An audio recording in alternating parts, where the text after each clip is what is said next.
स्वागत है दोस्तों। मैं हूं दिवाकर विक्रम सिंह। शाम के 8:30 बजे हैं और आज मैं आपसे बातचीत कर रहा हूं, लेकिन आज मैं किसान आंदोलन पर आपसे बातचीत नहीं करूंगा, क्योंकि जो भी बातचीत करनी थी 26 जनवरी के पहले क्या होना था, क्या उसका एक्सटेंशन हो सकता है, कितने उसमें षड्यंत्र हैं, धीरे धीरे और शुक्रवार की रात से लेकर आज शनिवार तक ढेर सारे विश्लेषण भी आपने इसमें सुने। जब एक सोनीपत से एक बच्चा, मैं उसे बच्चा कहूंगा, युवक भी नहीं कहूंगा, और पकड़ा गया। पहले वो किसान नेताओं का हत्यारा बताया गया, उसके बाद पुलिस में उसने कुछ बयान दिया। अब उसके बाद खबरें इस तरह से चलाई जा रही हैं कि सरकार दोषी, सरकार का षड्यंत्र था या किसान नेताओं का। खैर, इस पर ज्यादा बोलना अब बहुत ही बचकाना होगा। और क्या होना है, क्या हो सकता है और कितनी किसकी औकात है, वो सब समझ में आ रही है। इतना जरूर है कि आपको मैं एक लेटेस्ट न्यूज दूं कि अब ये किसान नेता ट्रैक्टर मार्च पर पुलिस के साथ जो बातचीत है उस पे मान भी गए हैं, और उस पे 5 रूट तय किए गए हैं। 100 किलोमीटर का एरिया होगा, लेकिन अभी भी क्लियर नहीं है कि आउटर रिंग रोड या कहां पर ये लोग अपना कहां से निकालेंगे और कितना इनको राउंड में अपनी रैली करेंगे। तो ये भी प्रदर्शन जरूरी है, इसलिए इनको करने देना चाहिए। लेकिन मित्रों, आज मैं बात दूसरी कर रहा हूं, और वो मुद्दा है कि इस देश में आस्था के प्रतीक, विश्वास के प्रतीक और आध्यात्मिक उन्नति और आध्यात्मिक संबल के प्रतीक के रूप में भगवान श्री राम जाने समझे जाते हैं, और इनकी अनुभूति की जा सकती है। और इसीलिए श्रद्धा और विश्वास से भी ऊपर एक आम भारतीय जनमानस के लिए भगवान श्री राम माने जाने समझे जाते हैं। और आज कोलकाता में ममता दीदी को भगवान श्री राम के नाम से कितनी चिढ़ है, ये पूरी पूरी दुनिया तो अब ज्यादा हो जाएगा, लेकिन पूरे भारत में जरूर दिखा, कोलकाता वासियों ने भी देखा। भगवान राम के प्रति या भगवान राम का कोई नारा नारा लगाया जाना एक और मुद्दा है, इस पर हम बाद में बात करेंगे। लेकिन अगर भगवान राम का नारा जानबूझ करके किसी ने लगाया भी, कुछ समूह ने लगाया भी, तो ममता दीदी को इससे परेशानी क्यों, और ममता दीदी की नाराजगी क्यों? एक बड़ा सवाल है। चूंकि ममता बनर्जी उनका नाम है, और वो माने ना माने, कहें ना कहें, लेकिन भगवान श्री राम के नाम को वो इस कदर से सुनते ही उसका एनालिसिस करती हैं, उस पर रिएक्ट करती हैं। अब एक बड़ा सवाल है कि ममता दीदी, आपको भगवान श्री राम के नारे से, उनके नाम से इतनी चिढ़ क्यों है? ये सवाल का जवाब अब मिलना चाहिए। थोड़ा किसान आंदोलन से हटकर भी हम लोग बात कर लें, क्योंकि षड्यंत्र का जो तार है वो अभी उसका एक्सटेंशन जो है वो पश्चिम बंगाल में आना है। मई तक आप उसका एक्सटेंशन भी देखेंगे। और जो कुछ भी आप आउटर रिंग रोड या रिंग रोड पर अभी सोच रहे हैं, वो सब कुछ बंगाल में बांकुरा से लेकर के और नंदीग्राम और कहीं भी कुछ हो सकता है। मई तक अभी तो समय बहुत है, मई तक आप देखते चलिए क्या होगा। लेकिन उस वो हो या नहीं हो, वो हो या न हो, लेकिन ममता दीदी को इस बात का जवाब अब तो देना पड़ेगा। ये सिर्फ बात बंगाल की नहीं है, क्योंकि वो छोटी मोटी नेता नहीं है। मैं ये मानता हूं कि जिन्होंने वामपंथियों के इतने बड़े किले को ध्वस्त किया, उनको उनको एक पॉपुलर सेंटिमेंट्स को समझने की, उसकी राजनीति करने की जितनी भी तरीके, करने के जितने भी तरीके होते हैं, वो सब मालूम है। लेकिन ममता दीदी एक इस मोड़ पर आकर, जब आप तीसरी बार बंगाल की सत्ता हासिल करने के नजदीक पहुंचती हैं और आप ये विश्वास करती हैं, और अगर आप ये विश्वास करती हैं कि पश्चिम बंगाल की जनता आपके साथ है, तो फिर जय श्री राम का नारा अगर कहीं लग जाता है, वो भी एक सरकारी कार्यक्रम में, ये फिर मैं कह रहा हूं, ये मुद्दा बाद में आएगा कि क्यों वहां पर नारा लगा, यही तो बात है। और आप राज्य के मुख्यमंत्री हैं, और वहां पर अगर प्रधानमंत्री की मौजूदगी में, संस्कृति मंत्रालय के एक केंद्रीय मंत्री के मौजूदगी में अगर इस तरह का एक नारा लग जाता है, तो ममता दीदी उस नारे को सुनते ही एकदम आग बबूला हो जाती है। और औपचारिकता के ही तौर पर सही, एक मुख्यमंत्री के तौर पर ही सही, जो भाषण उन्हें देना था, वो उन्होंने नहीं दिया। सिर्फ अपनी नाराजगी व्यक्त करके उन्होंने अपने भाषण को समाप्त कर दिया। ये और बात है, मैंने माना कि या आप भी मान सकते हैं कि प्रधानमंत्री मोदी से ममता दीदी को एक चिढ़ है, और ये चिढ़ तो 6 साल से चल रही है, ये कोई आज की बात नहीं है। एक राजनीतिक प्रतिद्वंद्विता होती है, एक राजनीतिक विद्वेष होता है, एक राजनीतिक चिढ़ होती है, और एक राजनीति में एक जो सैद्धांतिक लड़ाई होती है, उसमें जो है मतभेद होता है। अब उसमें पता नहीं ममता दीदी और प्रधानमंत्री मोदी के बीच में क्या एक ऐसी लड़ाई है, लेकिन उस लड़ाई में खींच ज्यादा दिखती है। खींच का भाव नहीं होना चाहिए, प्रतिद्वंदिता होनी चाहिए। आप अपने कार्यक्रमों से, अपने विचारों से आपने दूसरी बार सत्ता हासिल की थी प्रधानमंत्री मोदी के रहते हुए, तो तीसरी बार भी आपको ये विश्वास होना चाहिए।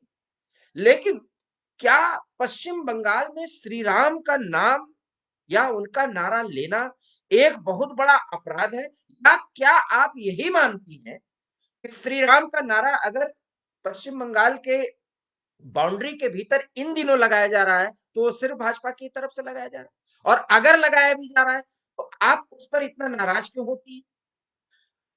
बड़ा सवाल ये है कि पश्चिम बंगाल में श्री राम का नाम लेना एक राजनीतिक गुनाह बना दिया गया, और अगर ये बना दिया गया, तो जिस राज्य की जनता माँ दुर्गा को, माँ काली को, शक्ति स्वरूपा आराध्य को अपने आराध्य के रूप में मानती है, और उनके लिए दुर्गा पूजा का आयोजन होता है, तो शक्ति स्वरूपा माँ पर इतना कृपा अ, दर्शाने वाली इतनी कृपा जिन पर हो, जिस राज्य पर हो, अगर वहां ब्रह्म के प्रतीक माने जाने श्री राम का नारा लग ही जाता है, चाहे उसके राजनीतिक मायने, तो ममता दीदी को नाराजगी क्यों होती है? एक बड़ा सवाल है। और अगर आप इसका जवाब नहीं दे सकते, जवाब नहीं ढूंढ सकते, और सिर्फ राजनीतिक चश्मे से ही देखेंगे, तो बात नहीं बनेगी। ये कि भाजपा ने ऐसा कर दिया, या प्रधानमंत्री की मौजूदगी में भाजपा के कार्यकर्ताओं ने ऐसा कर दिया, फिर मैं कह रहा हूं इस पर गलत हो जाएगा। क्या ममता बनर्जी हिंदू नहीं है? वो एक मुख्यमंत्री है। वो राज्य के 100% जनता में जहां 100 सीटों पर मुस्लिम जनता है, उसका भी प्रतिनिधित्व करती है। बावजूद अगर वो दुर्गा पूजा पंडाल में जाकर के दुर्गा पूजा करती हैं, क्या अगर जय माँ काली के वहां पर के नारे लगे, तो ममता दीदी इसी अंदाज से वो नाराजगी करेंगी? एक फर्ज करिए, आरएसएस का या भाजपा कार्यकर्ताओं का कोई सम्मेलन हो जाए या कोई मीटिंग हो जाए, और वहां जय माँ काली का उद्घोष हो, तो ममता दीदी नाराज होंगी या खुश होंगी, या वैसे ही प्रतिक्रिया करेंगी, देंगी, जैसे आज उन्होंने विक्टोरिया मेमोरियल के प्रांगण में प्रधानमंत्री की उपस्थिति में श्रद्धेय नेताजी, जो पराक्रम दिवस के प्रतिमूर्त के रूप में स्थापित हैं, उनके 125वीं जयंती के अवसर पर आज एक कार्यक्रम पराक्रम दिवस के रूप में वहां मनाया जा रहा था। तो आप बताइए कि वहां पर ममता बनर्जी ने, जब औपचारिक तौर पर उन्हें बुलाया जाता है संभाषण के लिए, वैसे ही बहुत बड़ी बातें चल रही हैं कि नीतीश कुमार हमारे साथ जुड़ रहे हैं, अति सर्वथा वर्देत। पता नहीं नीतीश जी आप क्या कहना चाहते हैं? कुछ और अपनी बात आगे कहें, तो मैं उसको ज्यादा स्पष्ट करना चाहूंगा। लेकिन मैं जो बात कह रहा था, तो मैं इस बात को कह रहा था कि वहां पर जय श्री राम का नारा अगर वो राजनीतिक माध्यम बन गया है, राजनीतिक हथियार बन गया है, तो ममता जी भी जय श्री राम अगर एक बार वहीं से बोल देती, तो क्या उनको ये भरोसा नहीं है कि ममता दीदी का व्यक्तित्व जो है वो भाजपा में हो जाएगा? यही एक डर है जिसका उपयोग वो तत्व कर ले रहे हैं, जिसके आधार पर ये कहा जाता है कि जय श्री राम का नारा वो राजनीति बस लगाया जा रहा है। मैं आपसे यही तो कह रहा हूं कि अगर वहां जय मां काली का कोई नारा उद्घोष हो जाता, और एक हिंदू उद्घोष कर सकता है, होना यही चाहिए। क्या पता अब यही हो, तो क्या ममता जी की नाराजगी वही होगी जो इससे आज हुई? आप एक मुख्यमंत्री के तौर पर नेताजी की जयंती पर और वो भी जो पराक्रम दिवस के रूप में मनाया जा रहा था प्रधानमंत्री की उपस्थिति में, आपने इस तरह की प्रतिक्रिया देकर के न सिर्फ कुछ प्रोटोकॉल का एक अ, आप कह सकते हैं परोक्ष रूप से उल्लंघन करती हैं, बल्कि आप ये दिखाती हैं कि प्रकारांतर से देश में 6 साल से जो विरोध की एक राजनीति होती है, जिसमें चिढ़ का भाव है, मैं बार-बार कह रहा हूँ। ममता दीदी का जो नेतृत्व है या उनकी जो राजनीतिक शैली है या उनका जो तौर-तरीका है जनमानस से जुड़ने से, मैं नहीं मानता कि प्रधानमंत्री मोदी से कहीं कम है। लेकिन प्रधानमंत्री मोदी की अपनी एक राजनीतिक शैली है जिसके आधार पर आज वो प्रधानमंत्री है, दूसरी बार प्रधानमंत्री बने। आप उस राज्य की तीसरी बार मुख्यमंत्री बनने की तैयारी कर रही हैं या उस ओर अग्रसर हैं, जो बंगाली भला मानुस जो है, बंगाली मानुस का जो एक कांसेप्ट है, उसको आप आगे बढ़ाती हैं और वहां पर आप किसी भी संवैधानिक मान्यताओं प्रोटोकॉल का उल्लंघन करके सीधे अपने चिढ़ को दर्शाती हैं। ये कैसी राजनीति है? चिढ़ और विद्वेष को व्यक्त करने का एक तरीका तो राहुल गांधी जी करते हैं बार-बार, क्योंकि इस देश के प्रधानमंत्री को साफ-साफ क्योर कहना और फिर माफी मांग लेना, संसद के हॉल में जब बाकायदा डिबेट होता है लोकसभा में जाकर के प्रधानमंत्री के गले से लिपट जाना। खैर ये सब बातें हँसी के पात्र और उस पर वीडियो बनाए जा सकते हैं, उसको क्यों बोलना? ये सब राहुल जी को तो अच्छा लगता है, लेकिन ममता दीदी आपके लिए नहीं उचित है। आप संघर्ष के लिए जानी जाती रही। मैं व्यक्तिगत रूप से एक जर्नलिस्ट के तौर पर ममता दीदी की कार्यशैली कुछ भी हो, इधर बीच उनके चिढ़ का अंदाज चाहे जो हो, लेकिन मैं ये मानता हूँ कि वो ज़मीन से जुड़ी राजनेता हैं और रहेंगी, क्योंकि मैं बंगाल में मैंने आपको पहले भी बताया था कि मैं बंगाल कोलकाता से लेकर के नदिया तक में की यात्रा में मैंने 5-6 साल पहले ममता दीदी की लोकप्रियता का बहुत नज़दीकी मैंने उसको देखा है, परखा है और गाँव के लोगों से बातचीत की है। मुझे पता है कि वो वास्तव में ज़मीन से जुड़ी हुई नेता हैं। लेकिन जब आप ज़मीन से जुड़े हुए हैं, तो वहाँ पर आपको विश्वास होना चाहिए। इसका मतलब ही है कि देखिए क्या हो रहा है, टीएमसी की स्थिति क्या हो रही है कि इधर बीच आपके कई ऐसे नेता जो युवा भी हैं और टीएमसी के अच्छे कार्यकर्ता भी रहे हैं, टीएमसी के एक अच्छे नेता हैं जो आपके साथ आगे बढ़ते रहे, वो आपको छोड़कर आ रहे हैं। ठीक है, इसमें राजनीति हो सकती है, भाजपा वहां अपनी जमीन को बहुत मजबूत करती जा रही है, ऐसा भाजपा को विश्वास है, मैं नहीं कह रहा हूं। उस विश्वास का जो परिणाम है वो मई में पता चल जाएगा। 1 जून या जून महीने तक सब कुछ क्लियर हो जाएगा, किसकी कितनी औकात थी, किसकी किसका कितना बूता था। सॉरी टू से मैं इन शब्दों का इस्तेमाल कर रहा हूँ, औकात और बूता। ये इस भाषा में, सामान्य भाषा में अब करना ही पड़ेगा। जब ममता दीदी को उस राज्य की जनता इतना प्यार करती है और इतना उनका भरोसा है और आज भी जितने भी अ, अभी तक सर्वे हो रहे हैं, उसमें टीएमसी अभी इतनी खराब स्थिति में नहीं है, लेकिन बैक टू बैक एक जो फायरिंग मोड में भाजपा के कार्यकर्ता और उनके कैडर मजबूत हो रहे हैं, ममता दीदी की मुश्किलें बढ़ रही हैं। मैं यही बात आपसे कह रहा हूं कि भगवान श्री राम होता ये कि अगर आज ममता जी कहती कि जय श्री राम, राम हमारे आराध्य हैं, माँ दुर्गा के आराध्या अगर ये बंगाल की जनता है, तो भगवान श्री राम भी हमारे आराध्य हैं। कम से कम उन्हें राजनीति के लिए इस्तेमाल न करें, अंदाज ये होना चाहिए था। लेकिन ममता जी का अंदाज जरा आप वीडियो में सुनिए और उनके बॉडी लैंग्वेज को देखिए। बहुत बार-बार अगर आप देखिए तो उसमें चिढ़ का भाव आता है और चिढ़ का भाव उस व्यक्ति से जो देश का प्रधानमंत्री है। तो इस देश की जनता ने एक प्रधानमंत्री बनाया है ना। मैं बार-बार यही कह रहा हूँ, किसान आंदोलन के संदर्भ में मैं यही कह रहा हूँ। जितने डिस्ट्रक्टिव फोर्सेस हैं, अब इंटरनेशनल फोर्सेस जिसको मैं मानता हूँ उसमें इंटरनेशनल नेशनल फोर्सेस लगी हुई हैं। इसीलिए मैं आज सोनीपत के योगेश के बारे में मैं नहीं बोल रहा हूँ और ना उस पे मुझे बोलना है। वो तो बहुत छोटी बातें हैं, अभी देखते जाइए। इसीलिए मैं कहता हूँ कि किसान आंदोलन थोड़ा लंबा चल जाएगा तो और कुछ भी जो बिल में छिपे हुए तत्व हैं उनका जो उनकी जो षड्यंत्र की कार्यशैली हो और सामने आएगी और ये बहुत जरूरी है, ये होना चाहिए। उस पर आज बोलना भी नहीं चाहता। मैं ये कह रहा हूं कि भगवान श्री राम को आप बंगाल की उस धरती में जहां शक्ति की आराधना होती है और जिसकी आराधना भगवान श्री राम ने लंका पर विजय करने के पहले शक्ति की एक महत्वपूर्ण आराधना उन्होंने शिव और शक्ति की आराधना करके उस ब्रह्मलीन व्यक्ति मर्यादा पुरुषोत्तम राम ने बुराई पर अच्छाई की एक ऐसी विजय हासिल की थी जहां भारतीय संस्कृति और भारतीय सोच का दिग्दर्शन होता है, जो आध्यात्मिक पौराणिक काल से हमारे यहाँ चला आ रहा है। उसी भारत देश में आज जय श्री राम का नारा बहुत बड़ी बात है, समझने की बात है। इसमें कहीं से कम प्लीज हिंदू मुसलमान के चश्मे से ना देखें। हिंदुओं, सोचिए और अपने नेताओं के तौर तरीकों पर सोचिए। जहां भगवान श्री राम का नारा लगाया जाने पर या लगाया जाना एक अपराध, एक चिढ़ाने का भाव इस तरीके से देखा जा रहा है, और भी वो भी एक मुख्यमंत्री के तौर पर बैठी एक महिला जो हिंदू है, वो भगवान श्री राम के नारे को लगाए जाने के बाद इस तरह की प्रतिक्रिया देती है। और अगर वो इस तरह की प्रतिक्रिया देती हैं, तो उसका उन्हें प्रकारांतर से स्पष्टीकरण देना चाहिए।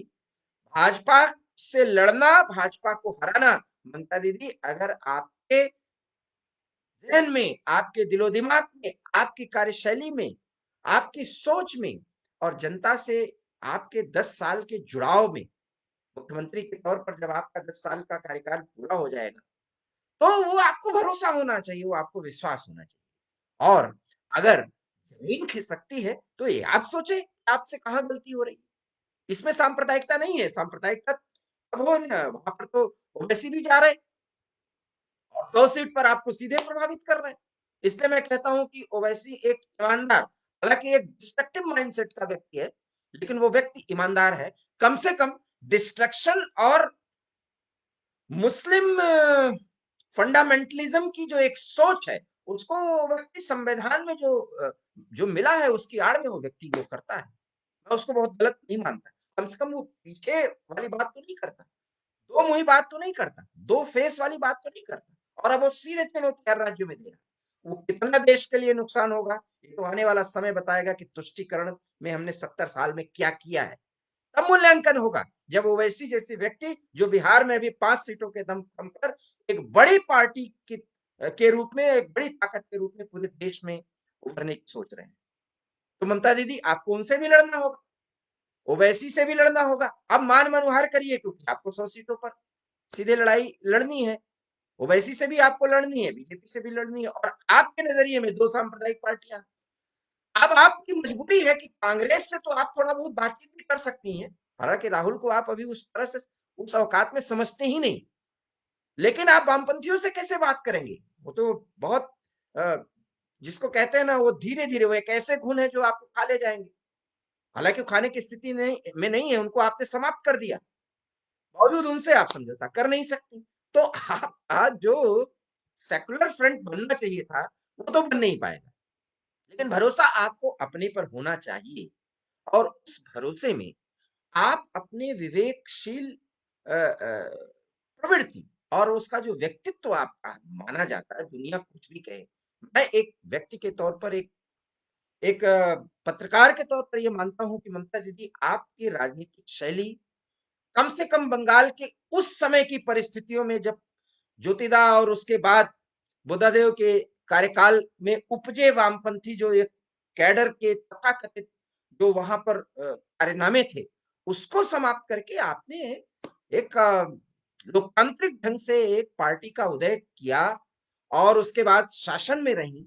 अब ये अच्छा नहीं लगता, और कम से कम आपकी हाइट और आपकी सोच, एक व्यक्ति अगर राजनीतिक ज्ञान उसको है, तो ये मानता है कि है। ये और बात है कि भाजपा से जिस प्रतिद्वंदिता में आप इस समय जूझ रही हैं, वहां पर आप आपा खो रही हैं, और एक के बाद एक गलतियां आप उस तरह से कह रही हैं जो जनमानस में आपके व्यक्तित्व को बहुत हल्का कर देगा। इसलिए अगर आप आज कोलकाता के विक्टोरिया मेमोरियल प्रांगण में जिस तरह से प्रतिक्रिया दी है, भगवान श्री राम के नाम पर इसी तरह की प्रतिक्रिया मई के चुनाव आते आते 2-4 बार आपने और दे दिया, क्योंकि ये 2-4 बार कर भी दिया। एक मुझे याद है, अगर आप हमारे YouTube channel heart talk India पर जाकर देखें, तो मैंने कहा कि जय श्री राम अब कोलकाता के माध्यम से, या वहां के सांसद ने जो जय श्री राम पर जो श्री राम पर एक टिप्पणी की थी,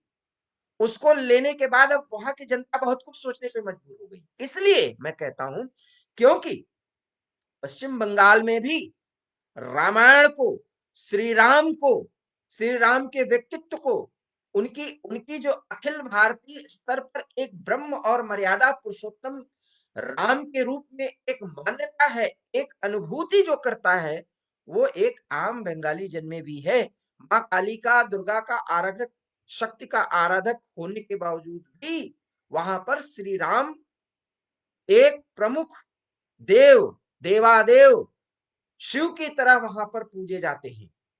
तो ममता दीदी, वहां पर श्री राम का अगर नारा लग ही जाता है तो आपको इस तरह की प्रतिक्रिया नहीं देनी चाहिए थी, वो भी जब आप कह भी रही हैं कि एक सरकारी कार्यक्रम है। इसका मतलब किसी भी सरकारी कार्यक्रम में हमारे किसी देवता का नाम ले लेना, उसका नारा लगाया जाना, क्या एक बहुत बड़ा पाप होता है?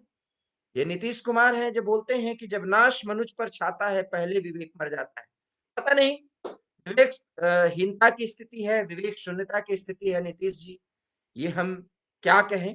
लेकिन इतना जरूर मानिए कि पश्चिम बंगाल में भी जो चिढ़ की राजनीति है, बदले की राजनीति है, और राजनीति में जो सुप्रीमेसी होती है, उसको एस्टैब्लिश करने के लिए जो कुछ भी हो रहा है, वो आने वाला समय बेहतर नहीं होगा। और अभी तो आप किसान आंदोलन को लेकर के ढेर सारी प्रतिक्रियाएं, और 26 तारीख तक का उस ट्रैक्टर रैली और उस कथित हिंसा को लेकर के बहुत ज्यादा एनालिसिस सोशल मीडिया से मीडिया पर सुन रहे हैं।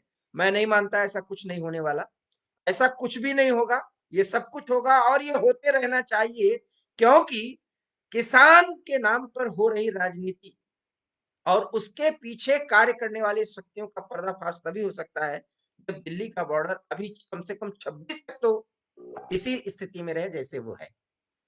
मैं उस पर इसलिए आज ज्यादा चर्चा नहीं कर रहा हूं, लेकिन आज दुख के साथ मुझे कहना पड़ रहा है कि बंगाल के मुख्यमंत्री के तौर पर, एक महिला होने के नाते, एक हिंदू होने के नाते, अगर जय श्री राम नारे से ममता दीदी को चिढ़ है और सिर्फ वो उसको पॉलिटिसाइज ही करना मानती है, तो मैं मानता हूं कि ममता दीदी अब वास्तव में एक ऐसी लड़ाई लड़ रही हैं जिसे वो, उनके अनुसार, मैं अभी नहीं मानता, उनके अनुसार वो हार चुकी है। और अगर वो इस मन स्थिति में है तो इसका फायदा तो कम से कम संघ परिवार के लोग उठाना बहुत अच्छी तरह से जानते हैं। इसलिए ममता दीदी का ये जो रिएक्शन और ये एक्शन हो रहा है श्री राम के नाम पर, वो वास्तव में राइटर्स बिल्डिंग में तीसरी बार अपने आप को पुनः स्थापित करने के लिए एक बड़ी मुश्किलें पैदा कर सकती है। आज के इस लाइव में इतना ही। अगर आपको हमारा ये विचार ममता दीदी और जय श्री राम के संदर्भ में समझ में आया हो, अच्छा लगा हो, तो प्लीज हमें फेसबुक पर फॉलो करिए और हमारे YouTube channel heart talk India पर जाकर प्लीज प्लीज उसे सब्सक्राइब करिए। एक बार मैं फिर कर रहा हूं, हमारे यूट्यूब चैनल का नाम है heart talk India, HARDTALK talk India INDA। Please heart talk India पर जाकर उसे सब्सक्राइब करना बिल्कुल ना भूलें। आपका एक सब्सक्रिप्शन, आपका लाइक करने का एक भाव हमारे इस तरह के विचार को व्यक्त करने का एक आधार देगा।